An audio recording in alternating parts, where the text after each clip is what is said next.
Coucou tout le monde, bienvenue sur notre chaîne YouTube. Viens chez moi, écoute et prête l'oreille. Je suis Vaya Prière et je suis très heureuse de pouvoir vous retrouver pour une nouvelle semaine et une nouvelle étude dans notre programme Viens chez moi, le Nouveau Testament.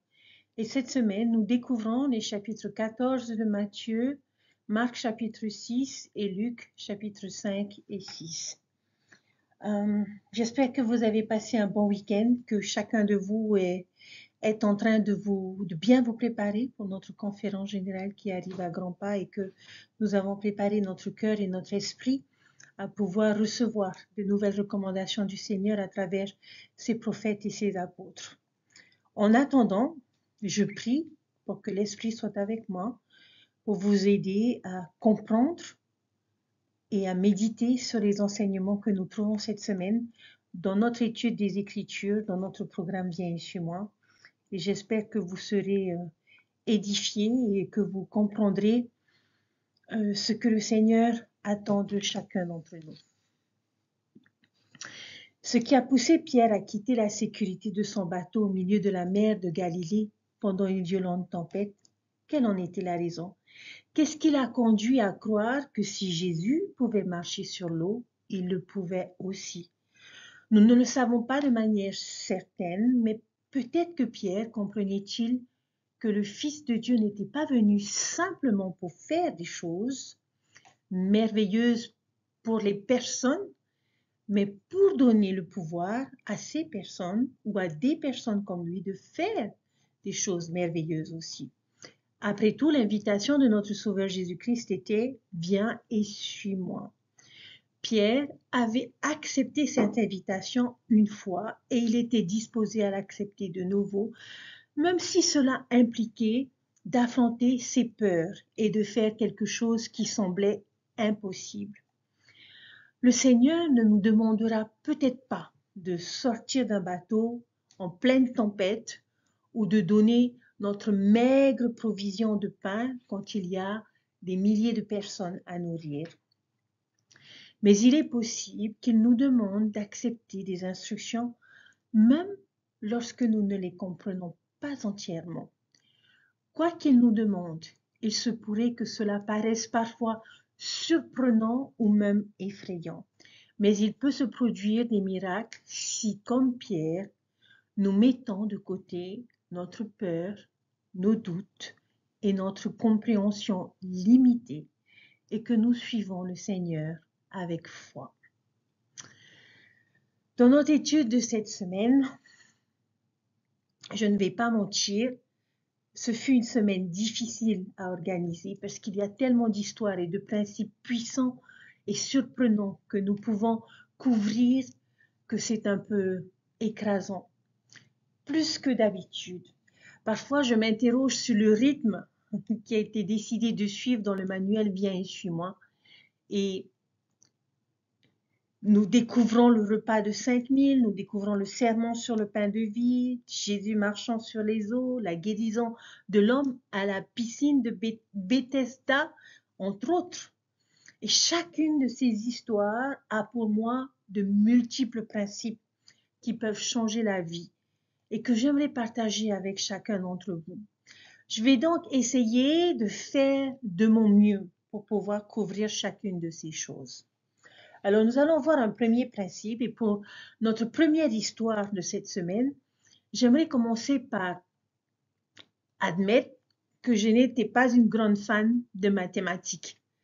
Les mathématiques, de loin, ont été ma matière la plus difficile pour moi tout au long de mes années scolaires. Et ce dont je me souviens le plus, ce sont les équations et toutes ces démonstrations qu'il fallait faire en mathématiques pour arriver à un résultat. Et j'avais un professeur qui adorait le bon vocabulaire dans les démonstrations.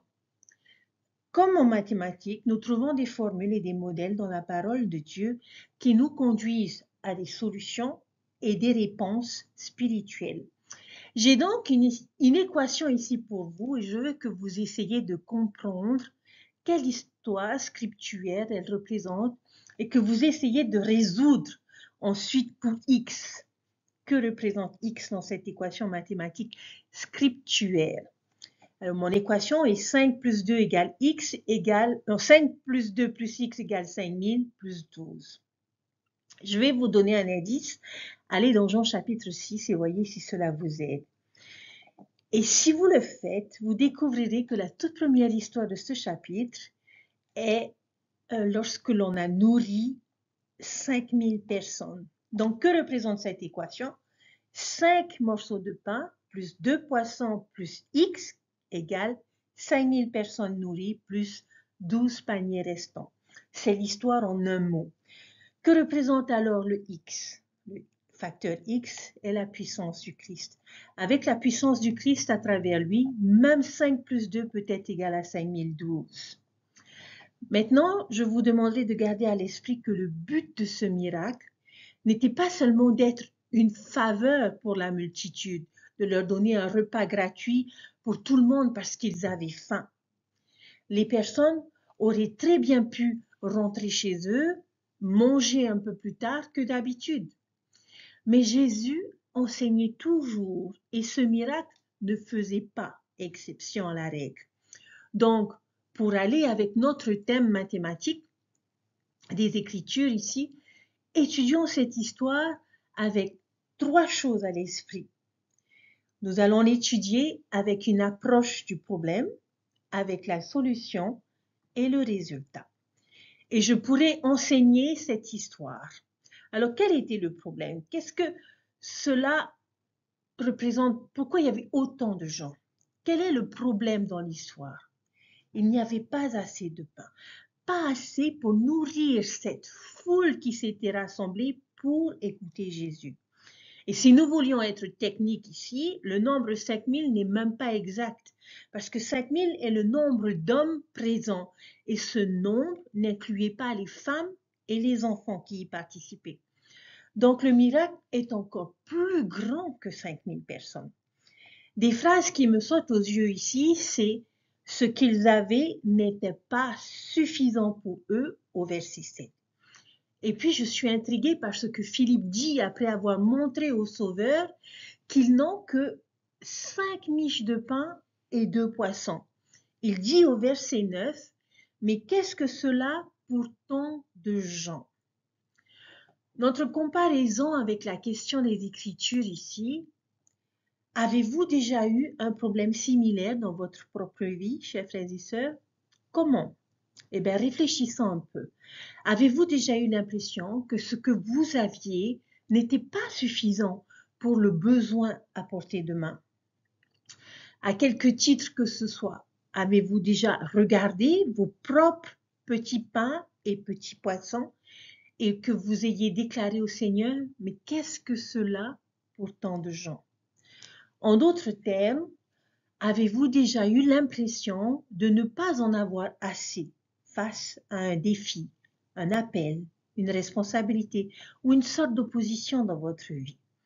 Vous n'aviez pas l'impression d'avoir assez de confiance, de foi, de temps, de moyens, de pouvoir pardonner ou de courage que la situation actuelle exigeait.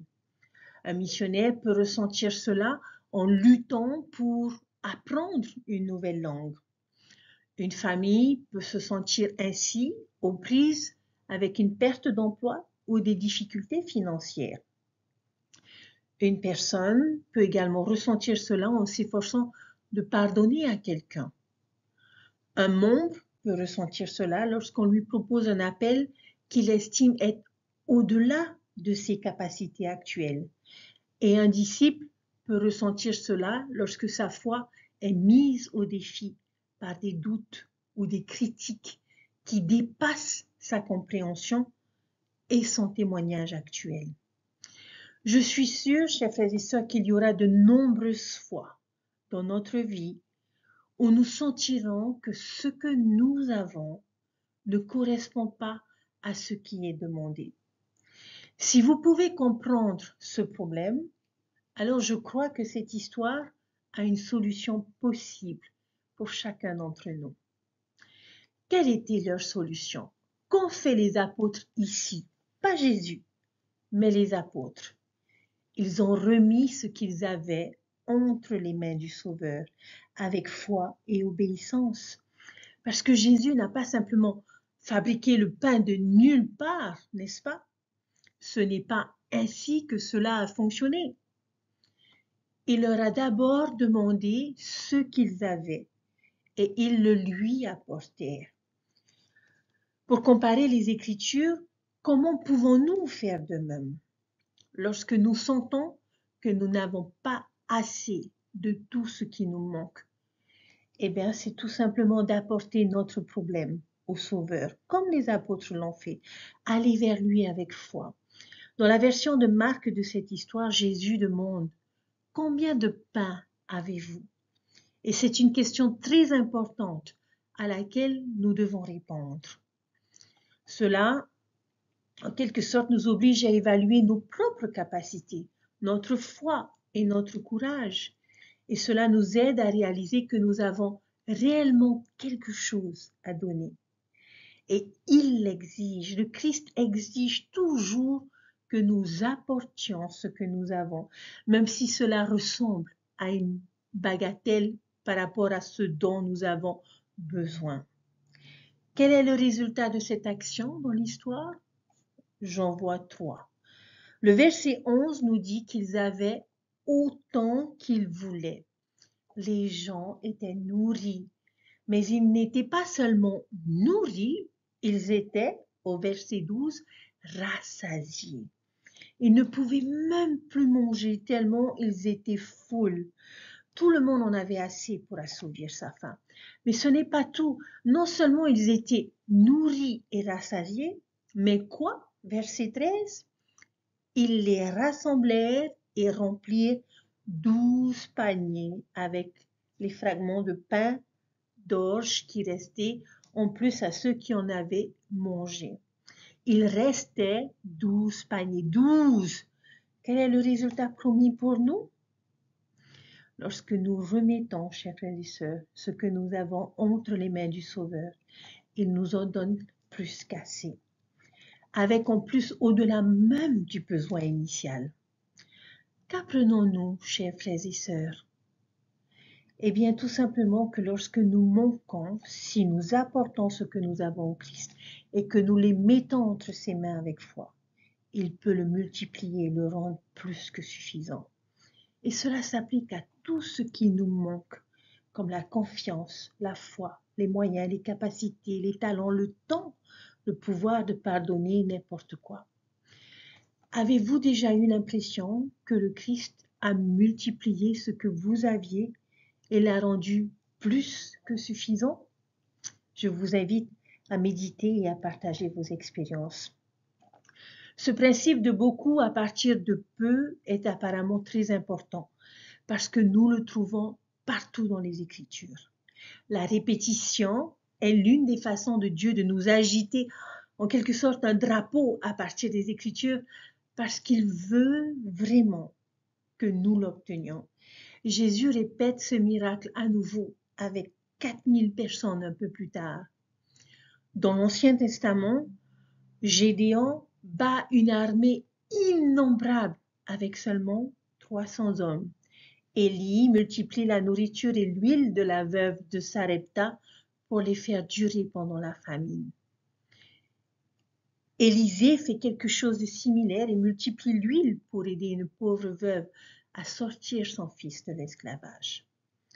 Et peut-être que la manière la plus explicite d'exprimer ce principe vient d'Alma, chapitre 37, verset 6, lorsque le prophète dit « Or il se peut que tu penses que c'est la folie de ma part, mais voici je te dis que c'est par de petites choses et simples que de grandes choses sont réalisées, et des petits moyens confondent, dans de nombreux cas, les sages. » Il y aura de nombreuses fois dans notre vie où ce que nous avons paraîtra petit et simple par rapport aux défis qui nous attendent.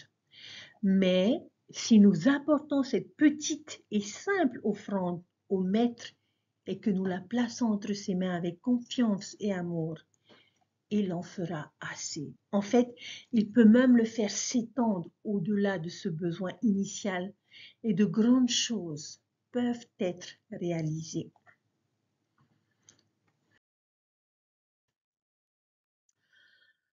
Un principe supplémentaire de cette histoire que je voudrais partager brièvement.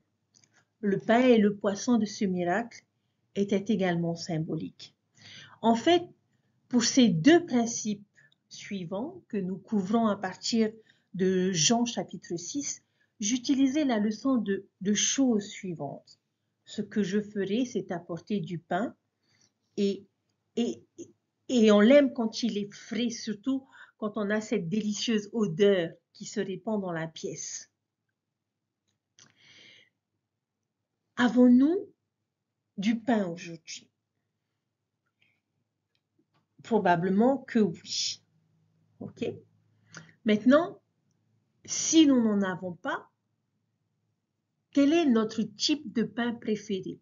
Est-ce que c'est du fait maison, blanc, multicéréales, du pain français, du pain italien, du pain au seigle? En tout cas, moi, mon type de pain, c'est le pain Léa. Pour ceux qui sont en Polynésie et qui connaissent ce magasin, il est tellement bon et je l'aime beaucoup.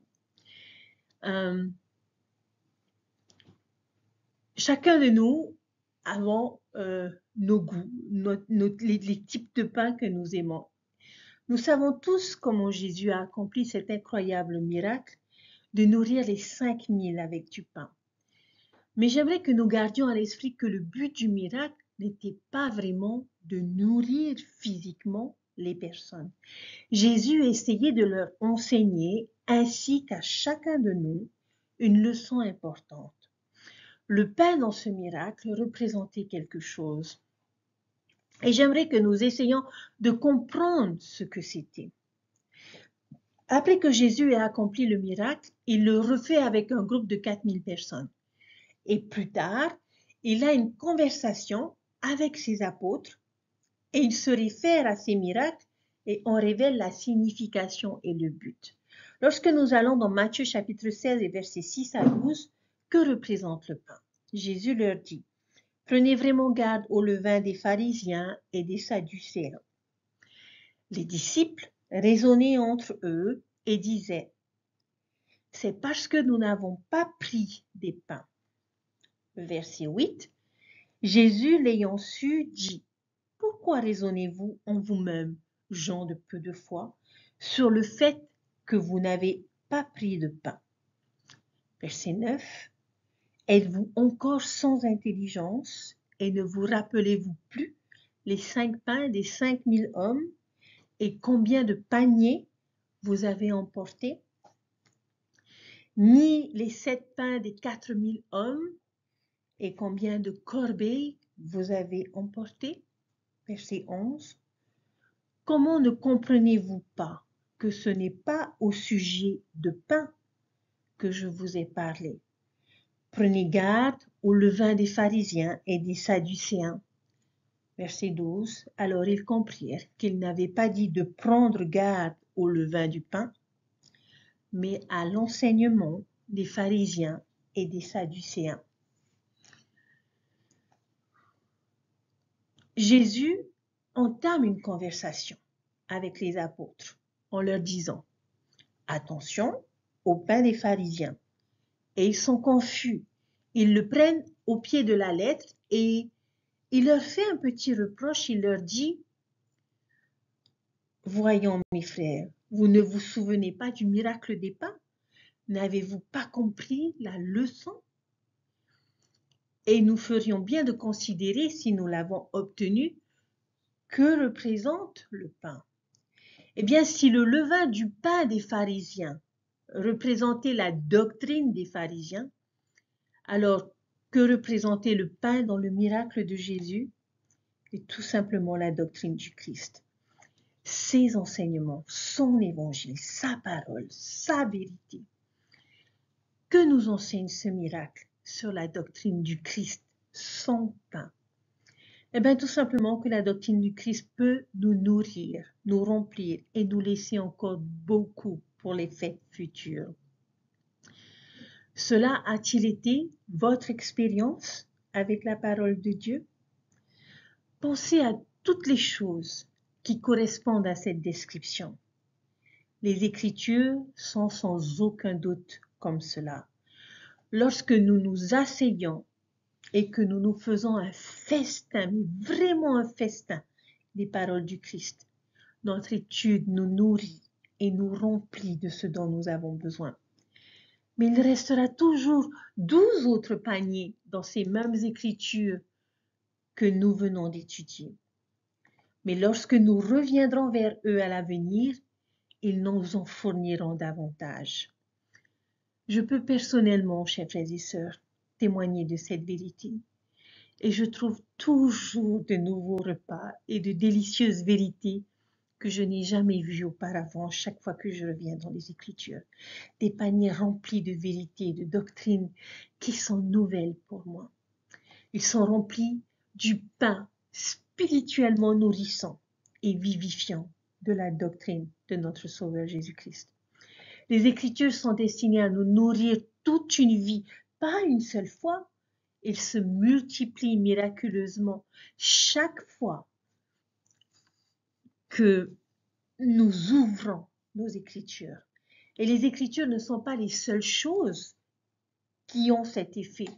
Cela vaut également pour nos bénédictions patriarcales, les ordonnances du temple et les enseignements, bien sûr, de notre prophète actuel et de tous nos prophètes.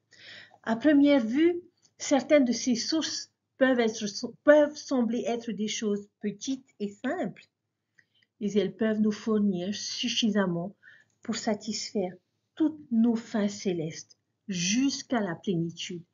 Et nous pouvons être assurés qu'il y aura toujours 12 paniers qui attendent pour nous nourrir, nous, à l'avenir. Et en tant qu'instructrice, j'aimerais vous témoigner de la puissance du pain du Christ. Et j'aimerais vous demander, pouvez-vous penser à un moment où vous vous êtes senti nourri et rempli par l'une des sources de nourriture spirituelle que nous venons de voir, que sont les Écritures, notre bénédiction patriarcale, les ordonnances du temple, les enseignements des prophètes vivants? Comment ces sources vous ont-elles nourri et rempli?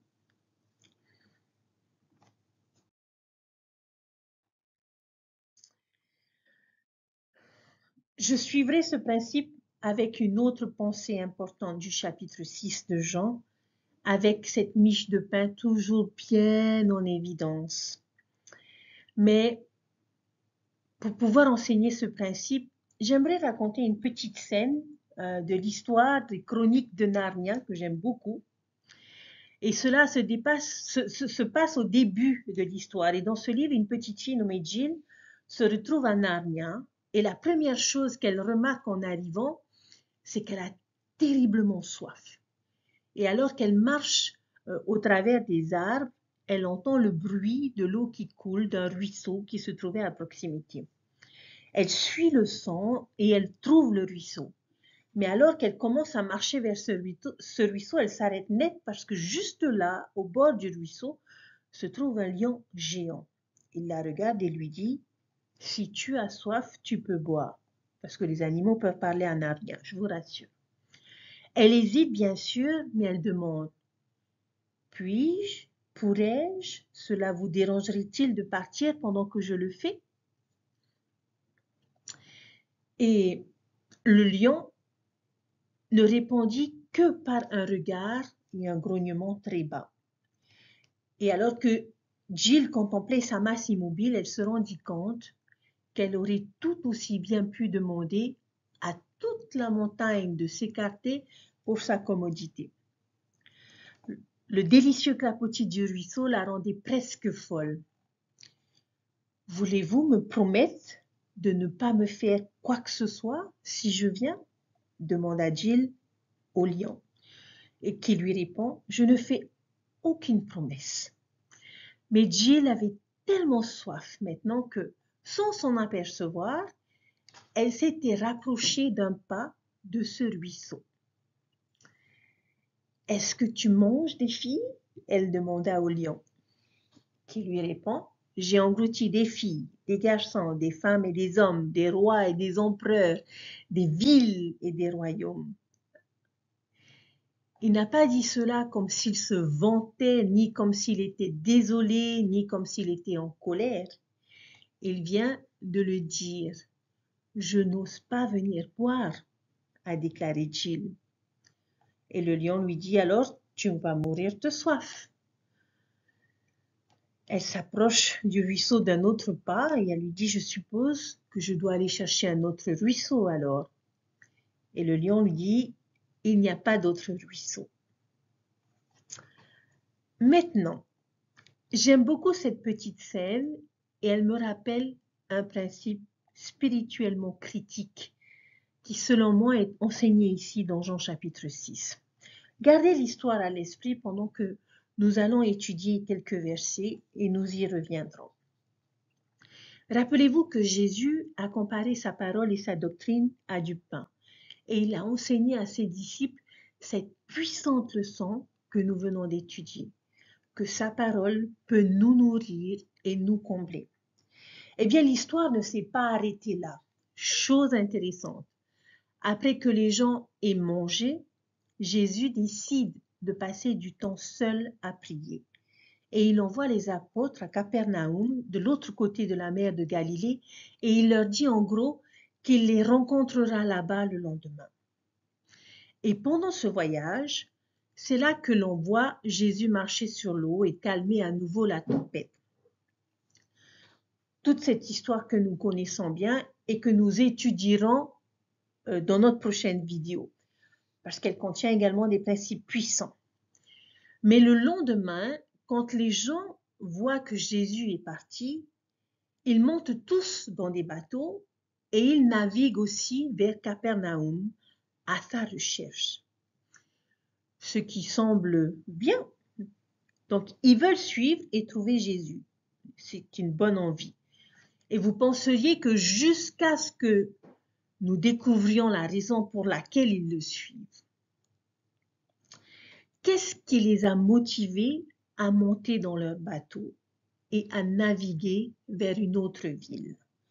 Lorsque nous lisons Jean chapitre 6, les versets 24 à 27, et j'inclurai un changement de Joseph Smith histoire important ici au verset 26, on nous dit ceci, verset 24, « Les gens de la foule, ayant vu que ni Jésus ni ses disciples n'étaient là, montèrent eux-mêmes dans ces barques et allèrent à Capernaum à la recherche de Jésus. » Verset 25, « L'ayant trouvé au-delà de la mer, ils lui dirent, « Rabbi, quand es-tu venu ici ?»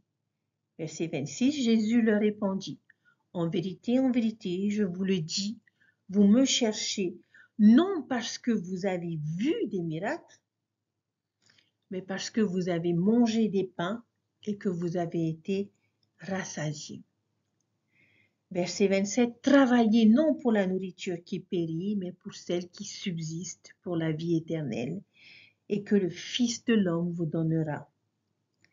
Car c'est lui que le Père, que Dieu a marqué de son sceau. » Donc, il n'avait pas compris le message du miracle de la nourriture pour les 5000 personnes. Et Jésus va être un peu plus direct avec eux. Pourquoi était-il venu le chercher?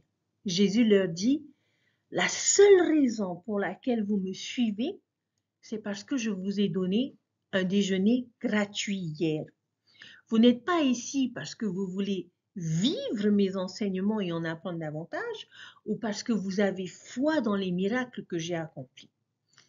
Mais vous êtes venus juste pour un repas gratuit. » C'est comme s'ils se tenaient là avec presque leur couteau et leur fourchette à la main, des serviettes nouées autour du cou, se léchant les babines et prêts à déguster.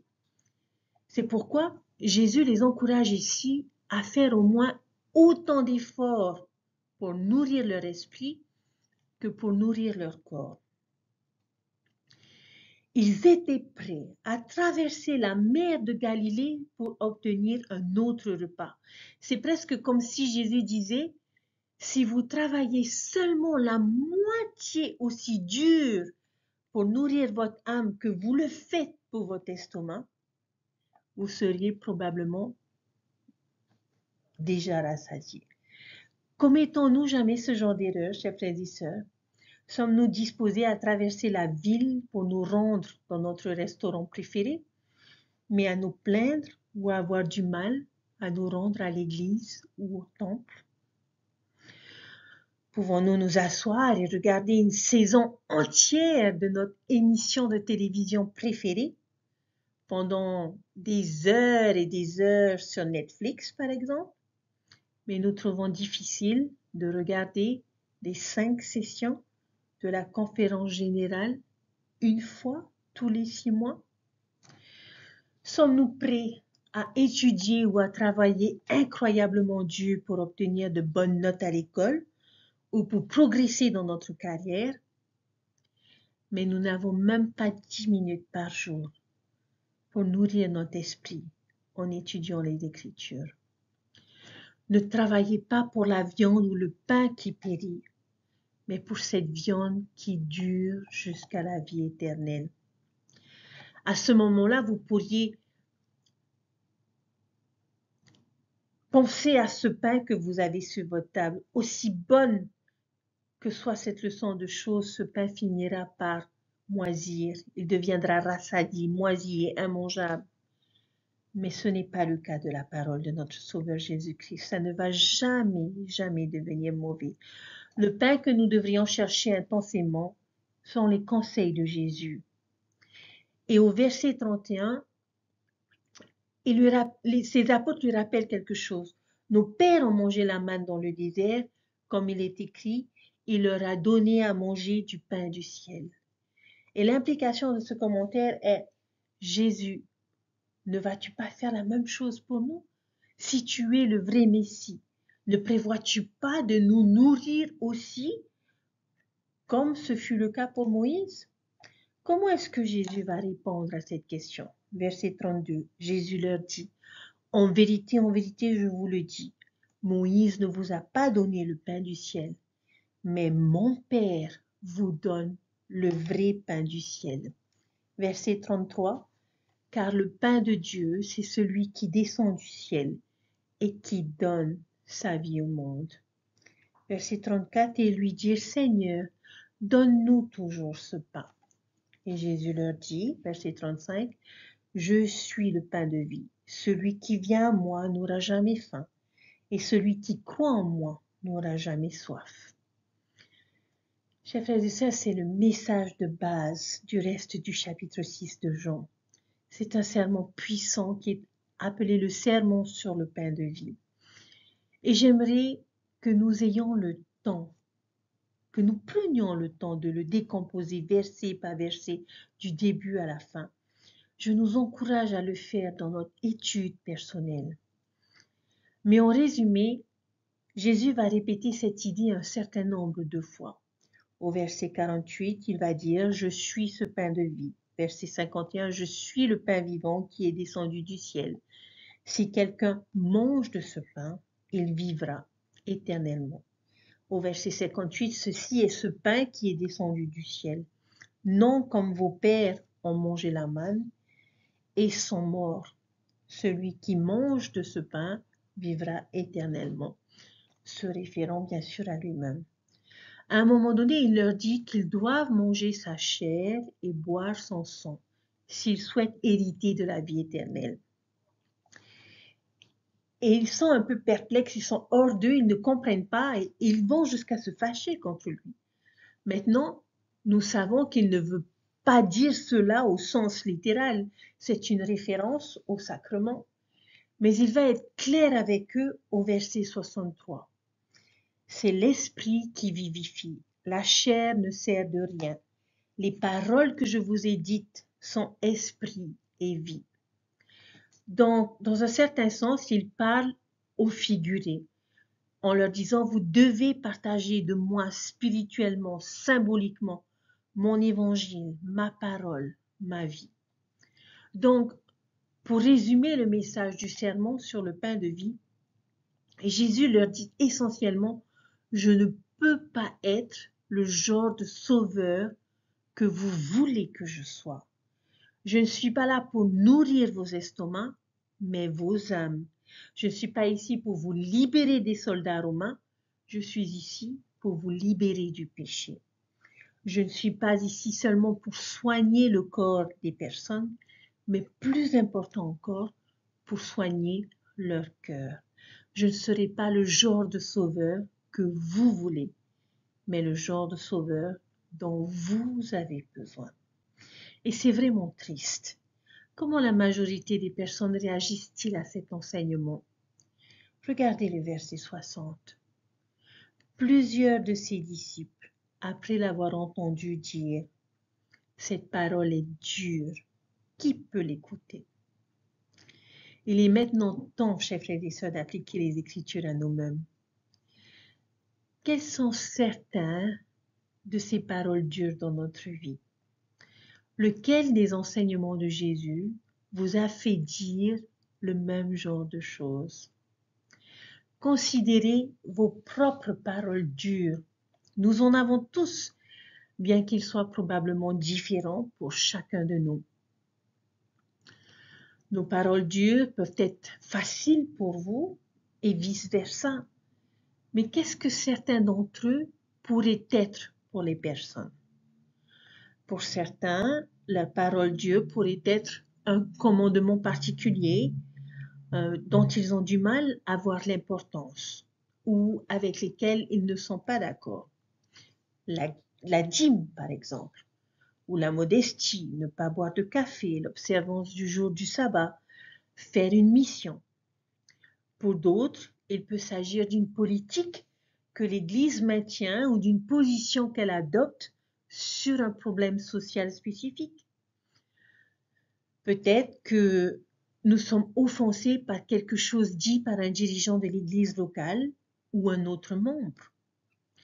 Une parole difficile pourrait être quelque chose de l'histoire de l'Église que nous avons du mal à comprendre. Une parole difficile pourrait être quelque chose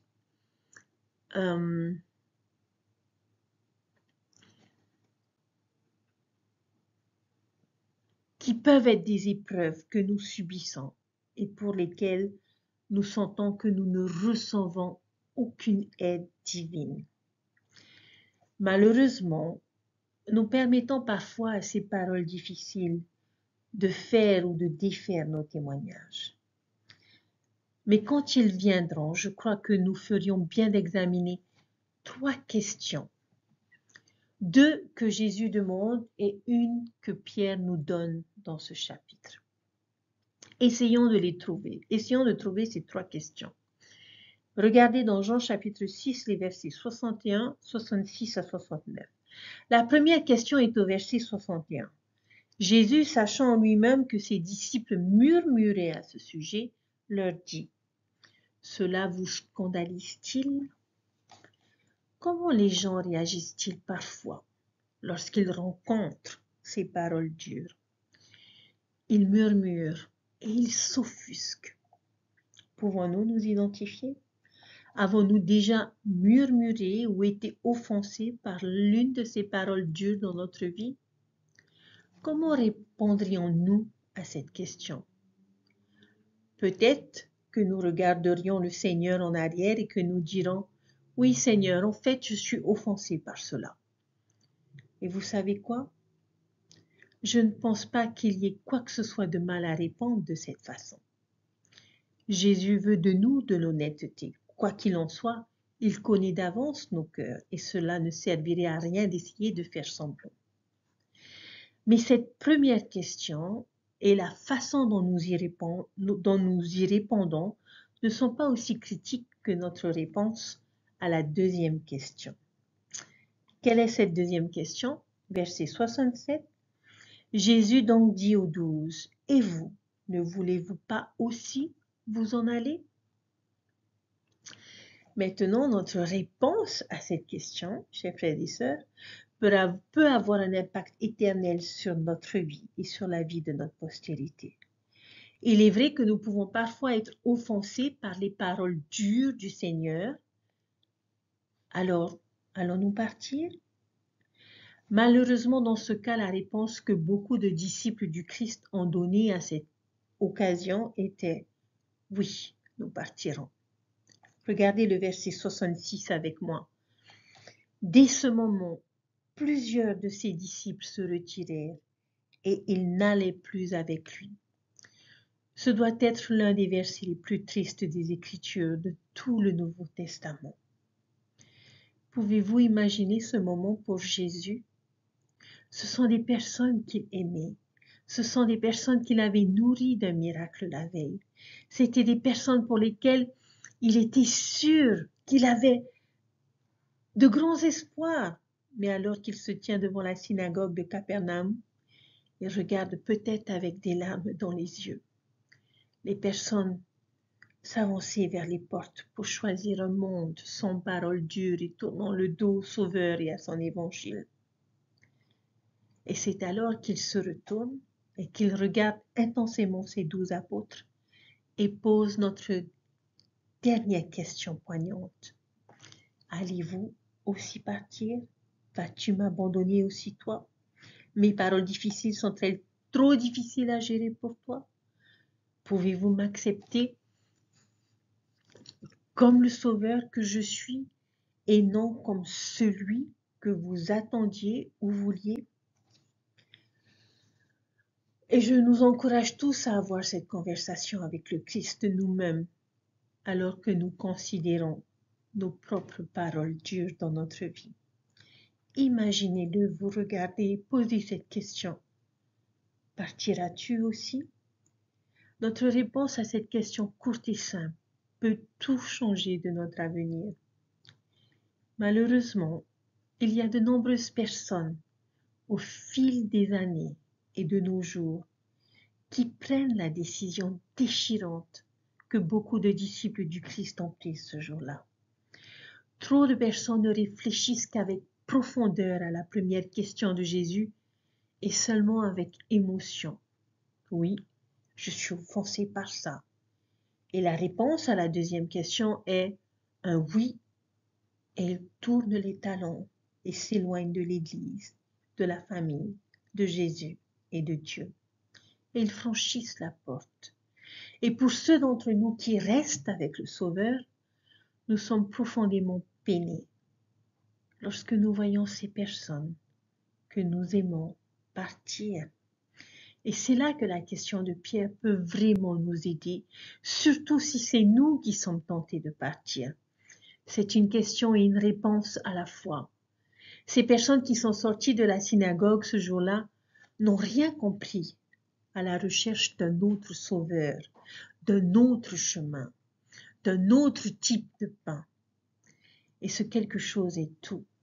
La question de Pierre va nous apprendre une vérité vitale qui peut vraiment nous guider lorsque nous sommes tentés de partir. Lorsque les paroles difficiles nous offensent. Qu'a dit Pierre? Seigneur, à qui irions-nous? Tu as les paroles de la vie éternelle. Et nous croyons et sommes sûrs que tu es ce Christ, le Fils du Dieu vivant.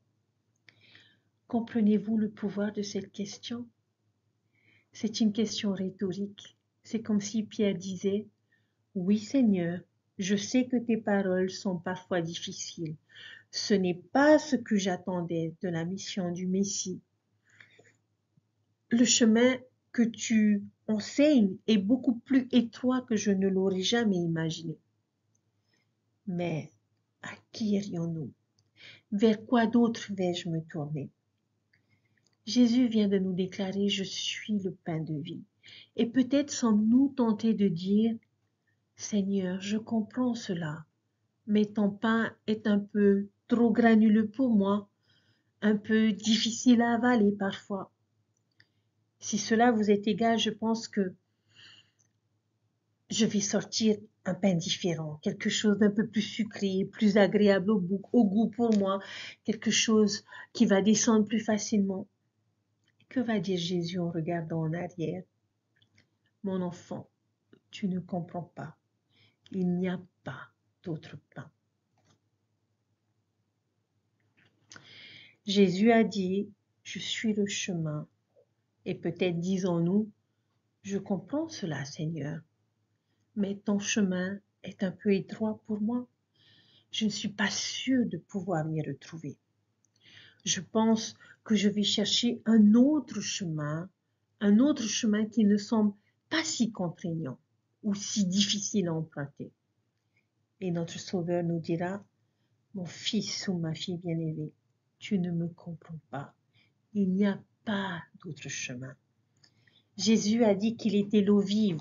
Et peut-être, disons-nous, comme Gilles à Aslan, le lion dans l'histoire que j'ai racontée au début, je vais peut-être aller chercher un autre ruisseau alors.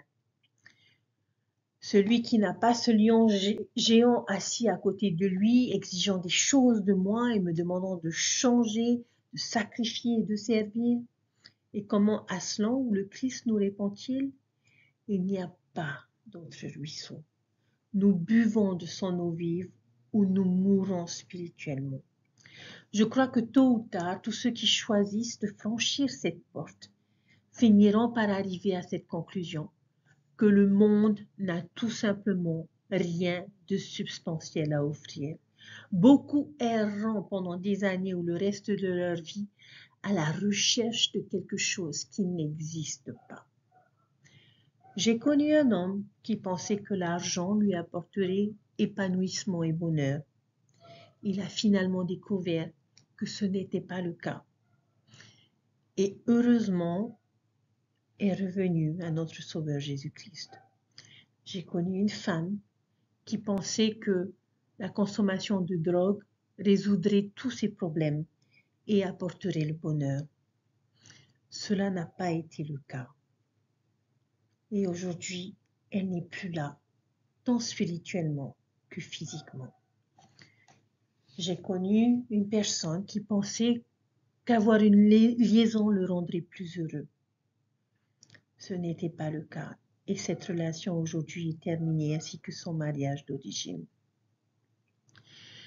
Et je connais de nombreux jeunes hommes et jeunes femmes qui pensent que un style de vie mondain en dehors des exigences de l'Église du Christ leur apportera l'épanouissement, le bonheur et la liberté, mais qui ne viennent que pour trouver le vide, le désespoir et la perte de l'esprit. Chers frères et sœurs, il n'y a tout simplement pas d'autre moyen, du pain ou de l'eau. L'évangile de Jésus-Christ est le seul chemin qui mène à quelque chose qui en vaille la peine. Il n'y a pas d'autre pain, d'eau ou de chemin. Croyez-vous cette vérité, chers frères et sœurs? Comment avez-vous appris à le connaître?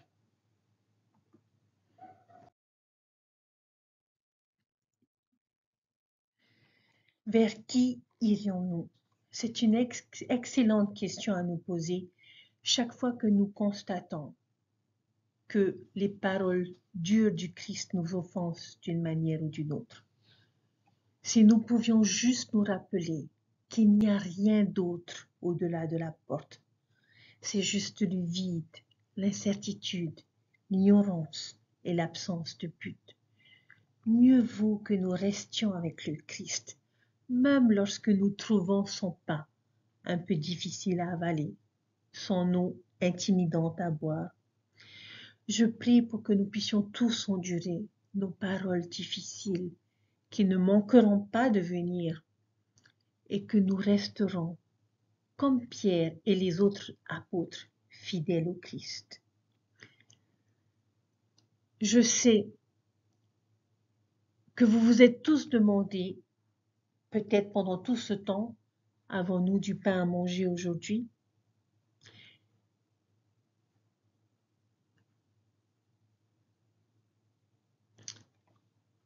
Si vous avez prêté attention à la leçon qui a été enseignée aujourd'hui, vous connaîtrez la réponse à cette question. La réponse est non. Parce que quelle est la vraie raison pour laquelle nous sommes venus étudier les Écritures ensemble aujourd'hui? Était-ce pour être nourris physiquement? Non, mais pour être nourris spirituellement. Alors s'il vous plaît, ne soyons pas offensés par les paroles dures, mais choisissons de suivre l'exemple de Jésus-Christ. Et je nous encourage à travailler non pas pour le pain qui périt et qui moisit, mais pour le pain qui dure jusqu'à la vie éternelle. Je vous témoigne que notre Sauveur Jésus-Christ est ce pain de vie